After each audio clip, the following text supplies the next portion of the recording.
ප්‍රස්තුත කරපු ගාථා ධර්මය මේත් මේ වෙනකොට කී පාරක් විතර අහලා ඇද්දෝග මාතා පිතු පට්ඨාන බුද්ධ ධාරස්ස අටපාඩම් නිපින්නතුනේ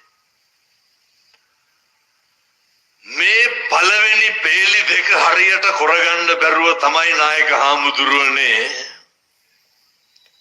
අඹදරුව පෝෂණය කරන එකයි දෙමව්පියොන්ට බලන එකයි කල යුත්ත නොකල යුත්ත මොකක්ද කියලා තේරුම් ගන්න එකයි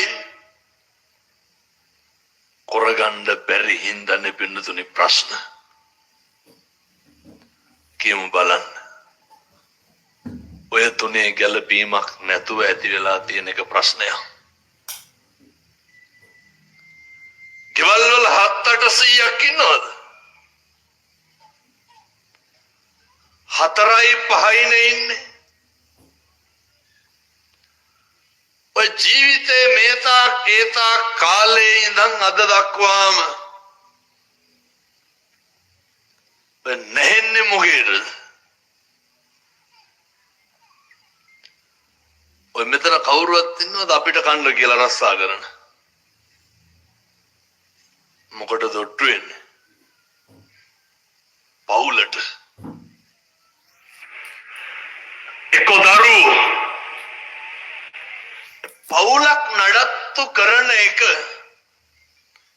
පාදක කරගත්ත ජීවිතයක් තමයි අපි ගෙවන්නේ මේකනේ අඩිය තියෙන්නේ වෙන මොකද්ද තියෙන්නේ මේ තන කටයුතු ටික හරියට කරගන්න බැරි වුණාම මුළු ආධ්‍යාත්මයම පිරිනව පින්නතුනේ දරුවන්ට බිරිඳට ස්වාමියාට බලන සලකන සත්කාර කරන එක අම්මගේ තාත්තගේ කටයුතු කරන එක මංගල කරුණු විදිහට බුදුහාමුදුරෝ දේශනා කරේයි පින්නතුනේ අපි බහුතරයකගේ තෘප්තිය සැනසීම තීරණය වෙන්නේ පවුලේ තියෙන හොඳ නරකකම මත පවුලේ තියෙන සුභ අසුභතාවය මත ජීවිතේ වයසට යනකොට දරුවන්ගේ සැලකිල්ල අඩු වෙනකොට ඔය මම ගියා ලංකාවේ ටිකක් එක විදිහක යමක් කමක් තියෙන ව්‍යාපාරිකයෙක්ගේ තාත්තා කෙනෙකුට පිරිත් කියන්න මම මේ කියන එක සේරම තේරුම් ගන්න ඕන හොඳේ මේ අපිට වෙන දේ අන්තිමේට ඒ සේරම බහුතරයක් දරුවෝ විදේශගත වෙලා අර ළඟ තියා ගන්නවට සමහර බිරින්දෑවරු කැමති නෑලු කාගේද තාත්තා ළඟ තියා ගන්නවට බිරිඳ කැමති නෑ අර අපිරිසිදුයිනේ නේ වයසට යනකොට ඉතින් ඔයගේ ගානක් නෑනේ ඒකට කරා මොකද්ද හොඳ ඇපාර්ට්මන්ට් එකක් ගත්තා නැවැත්තුවා ණය ගන්න 4 දිනක් ඉන්නවා ගෙදර නර්ස්ලා දෙන්නයි වැඩට දෙන්න ප්‍රශ්නයක් නැන්නේ දරුවෝ සේරම සතුටින් ඇයි තාත්තට ඕන කරනවා සේරම අපි දෙනවලු අපිට කියනවා හිතවත්කමට කෝල් කරලා ගිහින් පිරිත් ටිකක් කියලා එන්නලු එයාත් දැන් මාත් එක්ක කතා කරන්නෙත් නෑ මං කිව්වා ගිහින් තාත්තා හම්බුණා ජීවිතේ අන්තිම කාලේනේ මිනිස්සු සතුටින් ඉන්න ඕනේ නේ ජරාවට ව්‍යාධියට පත් වෙන්නේ තරුණ කාලෙද අවසාන කාලෙද අවසාන කාලේ ඒ කාලේ කායික සෞඛ්‍ය පිරිහෙනකොට ඉක්මනින් මානසික සෞඛ්‍ය පිරිහෙනවා වයසට යනකොට තමයි අනේකගේ වෙනස්කම දැනෙන්නේ පින්නතුනේ ඇත්තන්ට තේරෙන්නේ නැත්නම් අම්මගෙන් තාත්තෙන් අහගන්නකො. වයසට යනකොට තමයි අර වයසකට යනකොට ටිකක් අවධානය ඉල්ලනවා. වයසට යනකොට ටිකක් වැඩි හෙවිල්ලක් බැලිල්ලක් ඕනේ. වයසට යනකොට ලොකු ආදරයක් ඉල්ලනවා. අර තාත්තා මට කියනවා හාමුදුරුවනේ මම කියපු විදිහටම කියන්නද? වැඩ කරන එවුන් ගේට්ටු වරිනකොට මට හිතෙන්නේ කොල්ලා එනවා කියලාලු. පැහැදිලිද මං කියන එක? ඔයත්තන්ගේ මුළු ජීවිත කාලයක දරුවන්ගෙන් තොර වෙන්න බලාපොරොත්තුවක් තියනවද? මෙච්චර කාලයක් නැහුනේ ගැහුනේ මොකේද? දරුවන්ට නෙමෙයි. ලෝකයක් ගොඩ නැගුවේ කවුරු වෙනුවෙන්ද? මම මේ කියන්නේ කාටත් මේ පුඩියපත් වෙනව හොඳේ. ආයි දෙකක් නෑ. දරුවනේ. හැබැයි ඔය කාලේ කියනවා නේද අර O level කරපු ගමන් උසස් පෙළ කරන්නේ කොහේ හරි විශ්වවිද්‍යාලයකට දාලා මූලික පාඨමාලාව හදාarලා උපාධිය කොහෙන් හරි කරලා කොහේ රටකට යවනවා. එහෙමනේ නේ. අපූර්වට කියනවා එහෙම ගියපුවාම එතකොට අපිට මොකුත් ඕනේ නැහැ. යාලට ඕන එකක් කරගෙන ඉඳි උගන්නපුවාම ඇතිලු. ඔය හතර හන්දි බලංගු තියෙන කාලේ ඔහොම කිව්වට වයසට ගියපුවාම තමයි තේරෙන්නේ. අර තාත්තා කියනවා අර එවුන් කියලා තමයි කියන්නේ වැඩ කරන කට්ටියට. අර මම එකක් කියපු විදිහටම කියන්න. එතෙන්ට ආවා කවුරු හරි නර්ස් කෙනෙක් බලන එක්කෙනෙක්. මට ගියාට පස්සේ කියනවා ඔය මෙවුන් කාමරයට එනකොට හිතෙන්නෙම මේ දුවලා එනවා කියලාලු ළමයි. කට්ටියම වීඩියෝ කෝල් ගන්නවලු. කාටද? මම ඇහුවා පිරිත් කිව්වේ නෑ. මොන පිරිත්ද පින්නතුනේ? අර තාත්තා පුදුම. තාත්තා කියනවා මට සල්ලි දිනනවා.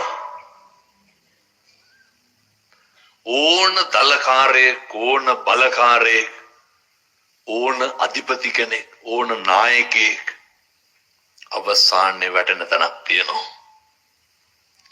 බුදුහාමුදුරු ඉගැන්වුවේ දෙමේ භික්කවේ පරියේසනා අරියාච පරියේසනා අනාරියාච පරියේසනාති. අනාර්ය පරියේෂණේ උගන්වන්නේ මිනිස්සු ඉපදුනා කියලා දන්නවා ඉපදීමට හේතු හොයනවා. ජරාවට පත් වුණා කියලා දන්නවා ජරාවට දැන හේතු හොයනවා. ජරාවට පත් වෙන්න ව්‍යාධියට පත් වුණා කියලා දන්නවා දැන හේතු හොයනවා. මේ ඕනම කෙනෙක් ව්‍යාධියට ජරාවට පත් වුණාට පස්සේ පුදුම විදියට අසරණයි. අර තාත්තා කියනවා හාමුදුරුවනේ ඔය එළි වෙනවා රෑ වෙනවා දැනෙන්නේ නෑලු. හොඳට හොයනවා බලනවලු. හරි ආසයි කිව්වා. තාත්තා කියනවා මම මේ අම්මලාගෙන් තාත්තලාගෙන් අහන්නේ. අවුරුදු 7-800ක් අපි මේකේ ජීවත් වෙන්නේ නෑනේ පින්නතුනේ. බණ අහන්නේ සතුටින් ඉන්න. සනසීමෙන් ඉන්න. මේ ජීවිතේ හැම එකක්ම කරන්නේ සැනසීමට සතුටට. අපි සමහර කරන දේවල් වලින් ඔය කියන දෙකම නැති වෙලා යනවා. මම මේ දරුවන්ගෙන් අහන්නේ කවත් අන්තිමේට ඔය උදේ ඔෆිස් එකේ ඔට්ටු වෙච්ච අම්මා උදේ ඉඳන් රෑ වෙනකන් ඔෆිස් එකේ ඔට්ටු වෙච්ච තාත්තා ගෙදර ආවට පස්සේ නිකමටවත් අම්මගේ තාත්තගේ කකුලක් දණිය උඩින් තියාගෙන අතගාලා තියනවද? මම මේ තරුණයෝන්ගෙන් අහන්නේ කරනවද ගෙවල් වල වන්නේ? මොන දනිස්ද පින්නතුනේ? එනවා දන්නෙත් නෑ යනවා දන්නෙත් නෑ. දන්න කාලේ ඉඳන් අම්මා තඹපු බත් මුට්ටි වලට නිකමටවත් ඔය අම්මගේ ඔළුවට තෙල් ටිකක් දාලා අතගාලා තියනවද? අම්මට තාත්තට මහ දෙයක් ඕනේ නැහැ. තාත්තා එනකොට අන්තිමේට කිව්වා මැරෙන්න කලින් ළමයි 3 දෙනා එකට ඇඳ ගාව ඉන්නවා බලන්න තිබ්බනම් ඇති කියලා. ඔච්චරයි පින්නතුනේ දෙමව්පියෝ හොයන්නේ. ඔච්චරයි දෙමව්පියන්ට ඕනේ. මම ඕක කිව්වා. එතකොට කිව්වා ඉතින් නිවාඩු හම්බෙන හැටියට අපි ඇවිල්ලා යනවලු. මං අහුවද හෙට දිහාට මැරුණොත් මොකද කරන්නේ? එහෙම වුණොත් එනවා. ඔය ඕන කෙනෙකුට ඉඩ තියෙනවා මොකක් වුණාමද? ඔයෙන්ද බෑ කියන දරුවෝ එන්නේ නැද්ද මරුණා? පින්නතුනි මිනිහ පරක්කු කරන්න කියනවා නේද රට ඉඳන් එන්නේ කියලා. බලනකොට අවුරුද්දක් විතර ඔත්පොල ඉඳලා තියෙන්නේ. නිවාඩු හම්බෙලා නැහැ. මම කියන්නේ මේ දේ අපිට වෙනවා. වෙන්නේ නැද්ද? කායිකව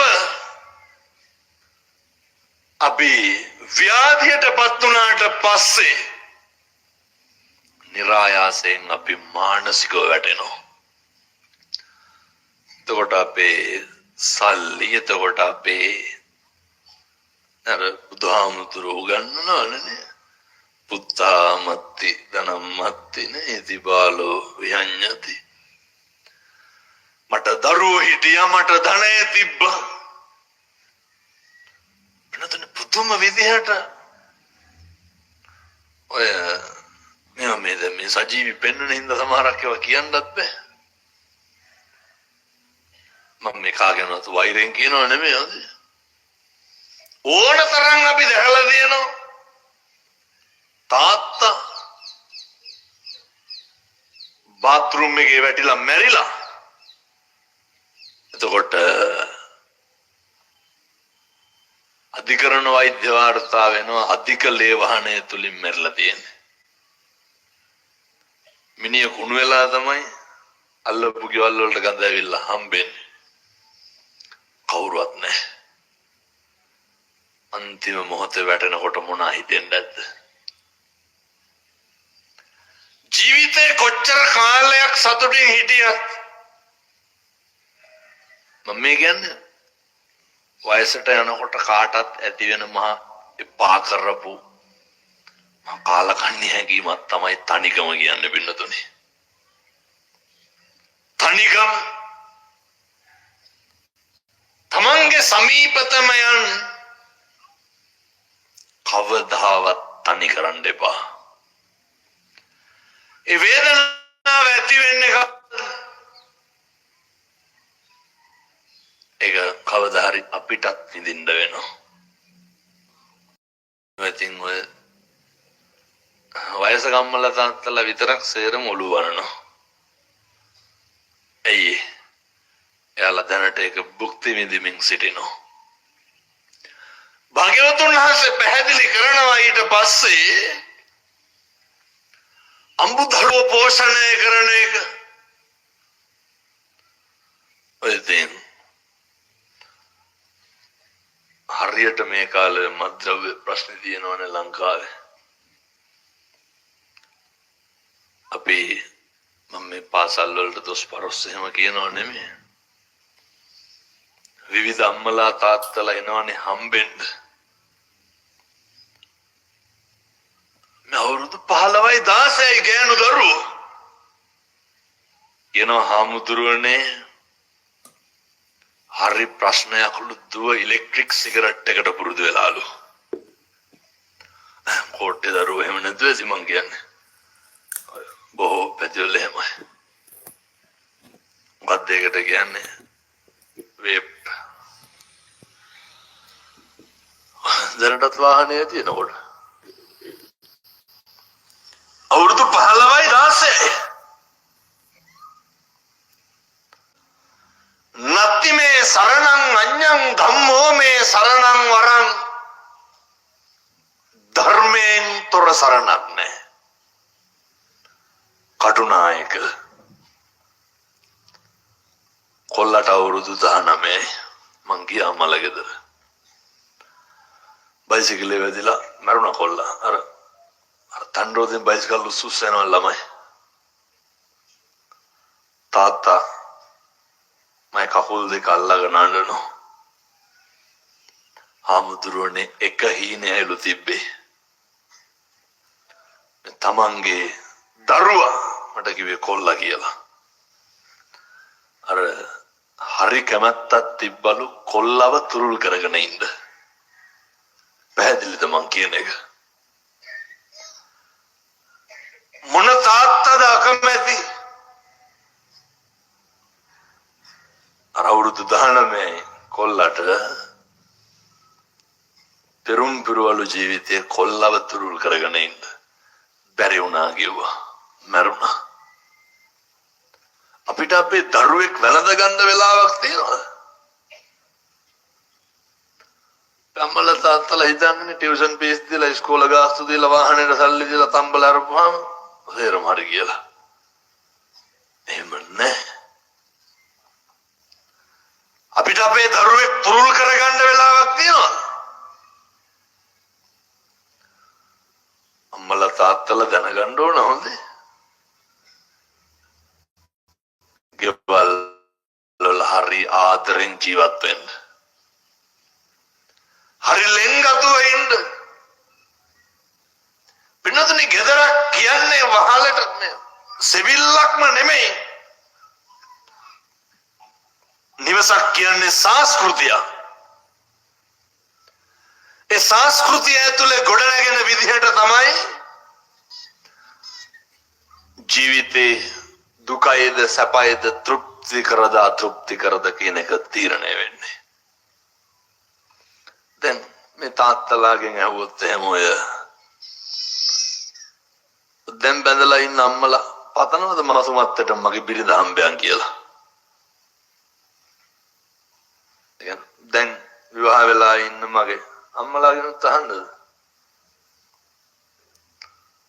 අහන්න කලින් ඔළුව දෙපැත්තට වන්න. තෘප්ති කරද අතෘප්ති කරද? අවොත් එහෙම කිය කරන්න දෙයක් නැතිකමට ඉන්නේ කියලා. බෞද්ධරයක් කියන හාමුදුරුවනේ දරුවෝ හින්දාලෝ ඉන්නේ. ඔය නායක හරලත් මෙතන ඉන්න හින්දා මේක ඉතින් කියවේ නැත්තම් වැඩකුත් නැහැ. බෞද්ධරයක් අම්මලා කියනවා. ඔය ඒක ශාස්ත්‍රීය විදියට කොහොමද කියන්නේ කියලා මට තේරෙන්නේ නැහැ. ඔය ගොඩක් පවුල් වල මම කියන විදියටම කියන්නද? හාමුදුරුවනේ මේ ඉතින් කියන විදියටමයි කියන්නේ. හොඳ මගේ අසිෂ්ඨකම එහෙම නෙමෙයි. අරක කරන බලුකම් සේරම දන්නවා එව්වත් මං දරුවන්ට කියලාලු තියෙන්නේ. පින්නතුනේ වැඩි පුරම මම පුතුම විදියට පවුල් ප්‍රශ්නේ පින්නතුනේ. අම්මලා කියන්නේ. එතන තියෙන හොඳේ මොකද්ද? ඒවනම් කරන්න එපා. දරුවන්ට කියන්න එපා තාත්තගේ වැරදි. සේරම උගන්වනවනේ දරුවන්ට. මොකක් හරි ප්‍රශ්නයක් වුණාම අඬ බදාගෙන දරුවන්ට කියනවලු. තාත්තලත් එහෙමයි. තුන් හතර දෙනා එක්ක හොඳට ඉන්න බැරිකම නෙමේ තියෙන්නේ. මේ හොඳට ගත කරන්න නම් අවශ්‍යයි එකටම මිනිස්සු සීල සම්පන්න වෙන්න ඕනේ. මොකක්ද සීල සම්පන්න වෙනවා කියන්නේ? මෙහෙම තිබ්බට විනාඩි 35ක් ඉවර වෙලා තියෙන්නේ හොඳේ. සූස් ගන්න එපා වෙලාව යනවා. මම මේ අද කියන තුන්වෙනි බණ බදුල්ලේ ඉඳන් උදේ පටන් ගත්තේ. දැන් මේ කියලා ආපහු යන්න එපයි ගල්ගමුවට. වෙනතොනේ සීල සම්පන්න වෙන්න ඕනේ. මොකක්ද සීල සම්පන්න වෙනවා කියන්නේ? ඔකේ මහ ලොකු දෙයක් නෑ. මේ හිතයි කයයි වචනය සංවර කරගන්න විතරයි තියෙන්නේ. ඔච්චරයි. කය වචනය හිත අසංවර වූ තැන මොකද වෙන්නේ? මට දැන් කියන්න. කයයි වචනය කොහොම හරි සංවර කරගන්නේ. හිත එක්ක ආසු කරගන්නේ කොහොමද? ඕකනේ ප්‍රශ්නේ. හිත ඉල්ලන එක දෙන්න ඕනද? පොඩ්ඩක් හිත දමනය කරගන්න වෙනවා. හිත කියන එක කරන්න ඕනද? වෙනදනේ ඔය හිත කියන වංචාකාරයාට රැවටෙන එකේ ඉවරයක් තියෙන්න ඕනේ. අර මං කලින් කියලා තියෙනවා. දන්නව නේද? අර බූරුව වසරු දාන්න ගිහලා වික්කේ.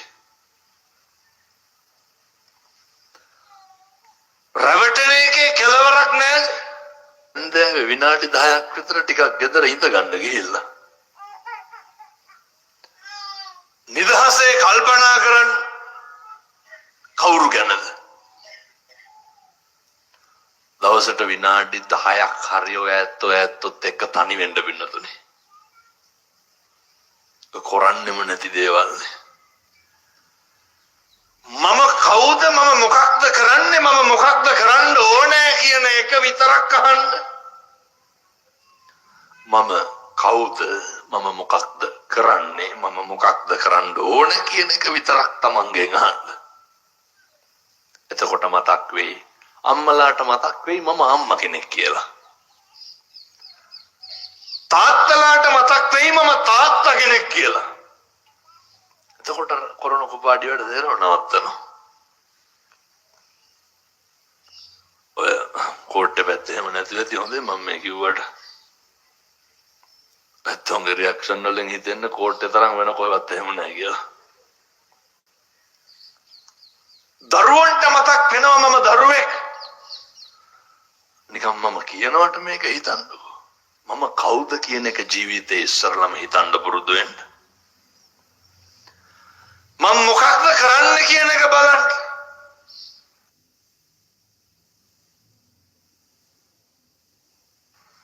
සීල සම්පන්න වෙන්න.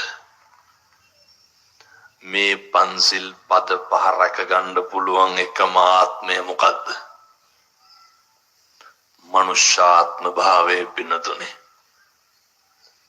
ඔය මහා ලොකුවට ඔට්ටු තට්ටු වෙන්න ඕනේ නැහැ. මං කියන්නේ ටිකක් අර පොඩක් මෙලෙක් වෙනකන්වත් ඉන්න එපේ. තද ගතිය යවා ගන්න. මං කියන්නේ පින්නත දැන් මම මේ කියන්නේ හෙට ඉඳන් සුදු වෙනකන් ලෑස්ති වෙන්න කියලා නෙමෙයි මේ කියන්නේ හොඳේ. අර එහෙම වුණාම සමහර අම්මලා ඉන්නවා මම නිතර උගන්වන එකන්නේ අර බුද්ධවත කරන්න කියලා. එක කිරියම්ම කෙනෙක් මට එක තරුණයෙක් කිව්වේ මට තරුණයා ගම්පලත් මතක නැහැ. හාමුදුරුවෝ කියන හින්දා බුදුහාමුදුරුවන්ට පෑන් තිබ්බලු. මියුසිකල් ෂෝ එකකට ගිහිල්ලා පහෝදා නැගිටින්න පරක් වෙලා නැගිටිනකොට කිරියම්ම බයිනවලු. තියෙනවනම් හැමදාම එකම වෙලාවට ඔය තියපිය කියලා මම පොඩ්ඩක් ඔකට හිමීට කෙරුවට මොකද වෙන්නේ? අන්තිම වෙන්නේ අර කිරිහාමි සිල් ගත්තා වගේ තමයි. එහෙනම් අර එකපාර වෙස් පෙරලනවා වයි පෙරලෙන්න කියනවනේ මේ පින්නතුනේ හොඳ. මේක හරි සංයමයෙන් සීල සම්පන්න වෙන්න ඕනේ. අර විනාඩි 10 ඇතුලේ කල්පනා කරන්න. මොකද කරන්නේ? මොකක්ද කරන්න ඕනේ කියන එක. එතකොට බලයි අපි කරන්නේම අපිට ඕන දේවල් නෙමෙයි කියලා. පින්නතුනේ ඇස් දෙකෙන් මොකක් හරි දැක්කහම ඒක පෙරලා ගන්න පුරුදු වෙන්න. ඇස් දෙකෙන් මොකක් හරි දැක්කහම ඇති වෙන සිතුවිල්ල මත තමයි කුසලය අකුසලය තීරණය වෙන්නේ. ඒක ෆිල්ටර් කරලා ගන්න. දැක්කහම ඇති වෙන අරමුණ මේක කුසලයක්ද අකුසලයක්ද කියලා හිතන්න. ඔන්න ඕකයි මනුෂ්‍යාත්ම භාවයේ තියෙන වටිනාකම. මේ කරන දේ කුසලයක්ද අකුසලයක්ද කියන එක කල්පනා කරන්න. දාද බලන්න ඕනේ. ඔය මෙහෙසර පොරකම් කරනවද නැහැ? කෝට් එහෙම නැතුවද? කෝට් හොඳයි. මොකවත් නැහැ. යනකොට බැලිය හැකි. පින්නතුනේ ඔය අපූර්වට සෙරෙප්පු දාගෙන ගිහිල්ලා කියන්නේ අර පැටෙල්ලා දාගෙන ආවා කියලානේ. අද හොඳට බලන්න ඕනේ බෙල්ල පාත් කරලා මගේ දණුන්ගේද කියලා. මගේ දෙක නැත්තම් මොකද කරන්නේ? මගේ දෙක වෙන කවුරුහරි දාගෙන ගිහිල්ලා ඒ හින්දා එහෙම හොර කැත්ත වැඩ කරන්න එපා. හොරකමනේ. අනේක පව් වැඩක් කෙරුවා කියලා අපිත් කරන්න ඕන.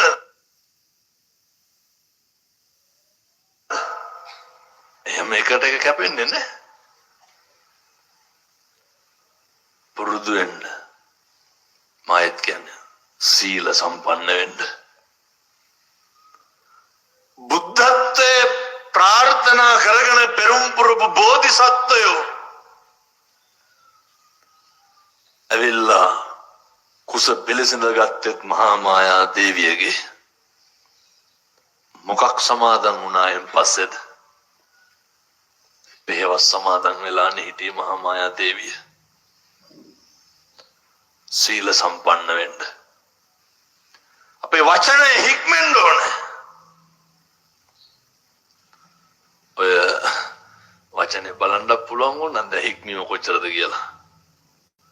මේ ඉස්සරහින් ඉඳගෙන කට්ටිය නැගිටින්න ඕනේ. සීල සම්පන්න භාවය. එහෙනම් ඔය හරි පරිස්සමට පින්නතුනේ. ඔය වහින තැන්වල බණ කියනකොට එහෙම ගහගෙන තියෙනවා. ඇයි ඒ? අල්ලපු කුඩේ වතුර ඇඟට වැටෙනවලු. ඇත්තටම නායකහරණ හිටගෙන හිටියා කියලා ගැහුවා අම්මා කෙනෙක්. මම මේවා යන හින්දා තන කියන්නේ නැහැ ලොකු පිරිසක් හිටපු තැන. සාධාරණයකුත් තියනවාද කියලා හිතනවා. ඉතින් උදේ 6ට විතර ඇවිල්ලා ඉඳ ගන්නවා 4ට තියෙන බණට. අනේ ඉඳ ගත්තාම ඉස්සරහෙන් ඇවිල්ලා හිට ගන්නවා. ඔය අනේක හිට ගත්තා කියලා අපි අසංවර වෙන්න ඕනද? අපේ සීල සම්පන්න භාවය නැති වෙන්න ඕනද? අර විනාඩි 10 ඇතුළත කල්පනා කරන්න. මගේ වචනයෙන් අද මොකක්ද වෙච්ච පාපය කියලා. දැන් නිකම් බණ කියනකොට කල්පනා කරන්න. මගේ වචනයෙන් මොකක්ද අද වෙච්ච අකුසලය කියලා. ඔය මගේ හිතෙන් මොකක්ද වෙච්ච අකුසලය කියලා. මෙහෙම දේශනා කරන්න හේතුවක් තියෙනවා. මේවා පුරුදු වෙලා මේවා ප්‍රගුණ කරලා හිත එකලස් කරගෙන තිබ්බේ නැත්තම් කවදා හරි මේ මස්කොඩ දිරනවනේ. මේ කරචක මේ මාංශක මේක දිරනවනේ. මේක දිරලා අපි මානසික ව්‍යාධියට පත් වුණාට පස්සේ අපිට මතක් වෙන්න තියෙන අපි කරපු අකුසල් ටික විතරයි. පින්නතුනි මෙහෙම හිතලා ප්‍රගුණ කරලා අතාරින්න පුළුවන් එකම ආත්මය මොකද්ද? ඒක ඉතින් කරන්න හම්බෙලා තියෙන වෙලාවේ අත හිතයි හාඳුරුවම කිව්වට ගෙවල් වල පිච්චෙනවනේ පින්නතුනි නේ. කොච්චර ප්‍රශ්නද? විනාඩි 10ක් එහෙම හිතන්න වෙලාවක් තියෙනවද? එකටම පින්නතුනි අර ඒකනේ පන්සල් එන්නේ. ඇයි දුවගෙන පන්සලේ බෝධින්නාන්සේ ගාවට එන්නේ? අර හිත සහැල්ලු කරගන්නලු. කොච්චර හිතේ අසහනකාරී භාවයද කියනවා නම්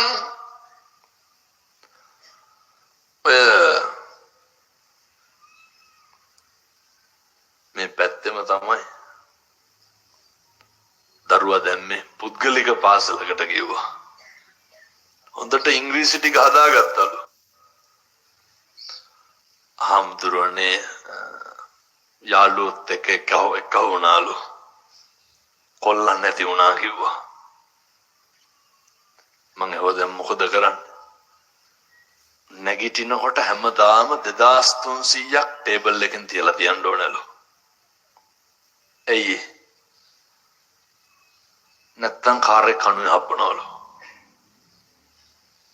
කාර් එකට නැගලා මොකද කරන්නේ? සල්ලි දුන්නේ නැත්තම් හප්පනවා.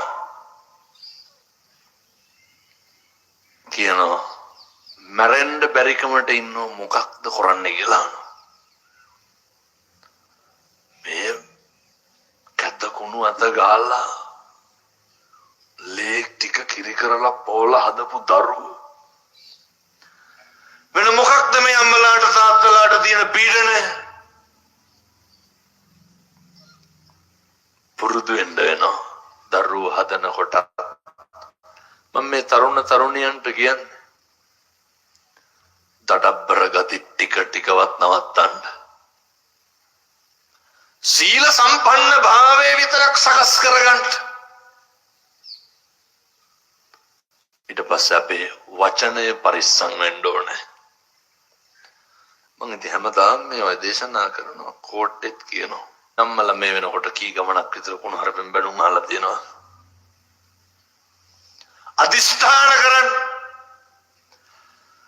2026 අවුරුද්ද හිතක් රිදෙනවා නම් කාගේ හරි කුණු හරපයක්වත් කියන්න එපා. බැරිද නොකිය ඉන්න? හිතක් රිදෙනවා නම් තෝ කියලාවත් කතා කරන්න එපා. අපිට සැනසීම කියන එක ඉතුරු වෙන්න ඕනේ. මරණ මංචකේ එළවයි මෙලවයි දෝලණය වෙනකොට කවුද ඉන්නේ? කවුරුවත් නැහැ. පුදුම විදිහේ අසරණකමක් දැනෙනවා පින්නතුනේ. ඒ කියන්නේ අර එහා පැත්තක් පේනවා, මෙහා පැත්තක් පේනවා. උතන අය රැඳෙන්න කාලයක් තියනවාද? ජරාවටපත් වුණාම, ව්‍යාධියටපත් වුණාම හොඳට මතක තියාගන්න ඕන අපිට අපි විතරයි ඉන්නේ කියලා. කවුරුවත් නැහැ. එතකොට මතක් වෙන්න ඕන අපේ සීල සම්පන්න භාවය. අහලා තියෙනවනේ දර ධම්මික උපාසක. වෙනතුනේ ඔය මම දැකලා තියෙනවා. අර වයසක අම්මලාට තාත්තලාට පිරිත් කියන්න ගියපුවාම නායක අහන්න පිරිත් ඔය අත් දෙකට දාලා සමහර දරුවෝ තද කරගන්නවා අම්මගේ තාත්තගේ. ඔක අල්ලගෙන ඉන්නලු. මෙලෝ සංසාර දෙයක් තේරෙන්නේ නැහැ. කවදා හරි පිරිත් ටිකක් හරි කියනකොට ඒකට හිත යොමා ගන්න තරමට මේක හැදිලා තියෙන්න ඕනේ. හිත සමාධිගත වෙන්නේ එතකොට, මතක් වෙන්නේ එතකොට. 2026 අවුරුද්දේ පුරුදු වෙන්න පස් පවින් වලකින්න. අධිෂ්ඨාන කරන්න. මම නම් යෝජනා කරන්නේ මදුරු එක්කත් මරන්න එපා කියලා. සතෙකුටවත් හිංසා කරන්න එපා. පින්නතුනේ දීර්ඝායු භාවය ලැබෙනවා. නර අභිවාදන සීලිස්සනේ නිච්ඡං වද්ධා පචායනෝ චත්තාරෝ ධම්මා වඩ්ඩಂತಿ ආයුවන්නෝ සුඛං බලං. අර මේ විනයවත් භාවයේ ශිෂ්ට සම්පන්න භාවයේ මහාන බමුණන්ට ගරු කරන වැඩිහිටියන්ට ගරු කරන නිතර නිරතුරු මතක් වෙන්න ඕනේ. අර පුළුවන් නම් දවසට එක සැරයක් හරි මේ හැම කෙනාටම ටෙලිෆෝන් තියෙනවා, මේ හැම කෙනාටම Facebook ඇති. අපේ තරුණ මහත්තුරු දරුවෝ නේ නායකයන් මේ දහම් පාසලක් තියෙනවනේ නායකයන්. ඔය මෙතන ඉතින් නේ කී දහහකට බණ කියනවද, කී දහහක් එනවද, පිහිට ගන්නවද, වඳිනවද. මේ කෝට්ටේ රජමහා විහාරය කියපුවාම පින්නතුනේ මෙතන හාස් කම්පිරිච්ච භූමියක් නේ. මෙතෙන්ට කවුලා ඉන්න තරුණයෝ දරුවෝ පුතේ නායකයන් මන්න යෝජනා කරන්නේ මුළු ලංකාවේම Facebook එකේ යන්න ඕනේ වල්පල් වෙනුවට බුදු ගුණ කියලා. Facebook එක පන්සලක් වගේ තියෙන්න ඕනේ. දැන් මොනවාද යන්නේ? මේ දවස්වල යන්නේ කත්නෝරේ හඳුරන්ට බයිනෝ. වැඩිපුර ට්‍රෙන්ඩින් පින්නතුනේ. අයිති මට බයිනවත් අන්ට අමුතුවෙන් කියන්න ඕනේ. සල්ලි කොච්චරක් පොම්ප කරලා ඇද්ද? ඔය අකම්පිත වෙන්න ඕනේ. කම්පා වෙලා හරියනවද? එහම කොහෙවත් යන පොල් කොම්බැංගේ වැදුණා කියලා සැලෙන්න ඕනද? පින්නතුනි මේ සම්බුද්ධ ශාසනයේ ප්‍රබෝධයක් ඇති වෙලා තියෙනවා. ලොකු පිරිසක් හරි බයයි. මොකේද? මුළු ලංකාවම පන්සලක් වෙයි කියලා. ලොකු පිරිසක් බයයි. සම්බුද්ධ ශාසනය බැබලෙයි කියලා බයයි. හැම තැනම දස දිසාවේ පැතිරෙන්න ඕන පින්නතුනේ. අර නේ ධම්මපදේ ගාතාවක්වත් දවසට ඕක අතට ගත්ත කෙනෙකුට මං කියන්නේ අද අපිට ධර්ම ප්‍රචාරය කරන්න පුළුවන් ලේසිම මාදිලිය මොකද්ද? පින්නතුනේ අපි නිවාඩුවක් හම්බෙච්ච ගමන් මේ හැල්මේ දුවන ජීවිත අතට ගන්න ෆෝන් එකනේ. බලපු ගමන් අපිට පේන්න තියෙන්න ඕන මොනවාද? අපි තවත් වෛරයෙන් ක්‍රෝධයෙන් වෙලෙන පෙළෙන තැවෙන දැවෙනේවද? සියලු සත්ත්වයෝ සුවපත් වේවා කියලා තියෙනවද? දරුවන්ට පේන්න ඕනේ මේ බුදු ගුණ ධර්මය මේක දරා ගන්න බැරි ලොකු පිරිසක් ඉන්නවා. මතක තියාගන්න සම්බුද්ධ ශාසනයට කිසි කෙනෙකුට අකුල් හෙලන්න බෑ. ලංකාදීපය තුල තව පිරිසක් බයයි සිවුරේ බලය වැඩි වෙයිද කියලා. කවදාවත් ඕව නවත්තන්න පුළුවන්ද? කවදාවත් බෑ. මම බලාගෙන ඉන්නේ මේ බණ 10ක් හරි මාසෙට ටිකක් විවේකීව ඉන්න.